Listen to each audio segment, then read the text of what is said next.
మొదటి మహిళా టీచర్, మొదటి మహిళా రిఫార్మిస్ట్, మొదటి మహిళా ఫెమినిస్ట్ ఎవరైనా ఉన్నారు అని అంటే సావిత్రిబాయి ఫులే.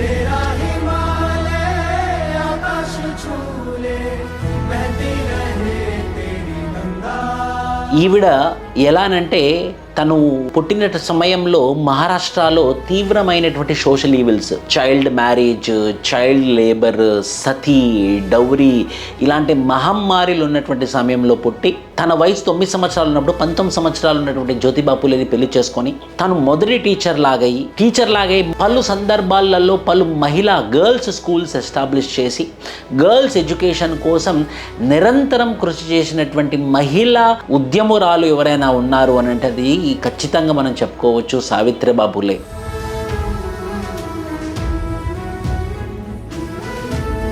సో ఈ రోజు ఆమెను మనం గుర్తు చేసుకోవాల్సి ఎంతైనా ఉంది. ఆమె డెత్ యానివర్సరీ ఈరోజు. సో అలాంటి మహిళ ఆ కాలంలో ఉండడం మన భారతదేశం చేసుకున్నటువంటి పుణ్యం. ఆమె ఓన్లీ మహిళలనే కాదు, మహిళలు ప్లేగ్ డిజీజ్ వచ్చి చనిపోతున్నటువంటి వాళ్ళని తన చేతులతోని కాపాడినటువంటి సందర్భం, అంతేకాకుండా బ్రిటిష్ వాళ్ళకి అగెయిన్స్ట్గా ఫైట్ చేసినటువంటి సందర్భం.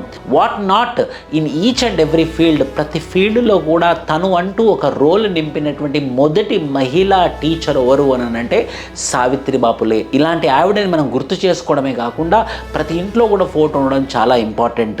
మన ఉమెన్ ఎంపవర్మెంట్, ఫెమినిజం, మన పిల్లలు చాలా ముందుకు ఎదుగుతూ ఉమెన్ యొక్క ఇంపార్టెన్స్ ఇవ్వాలి అని అంటే ఇలాంటి వాళ్ళ స్టోరీస్ మన పుస్తకాలలో కూడా రావడం చాలా ఇంపార్టెంట్.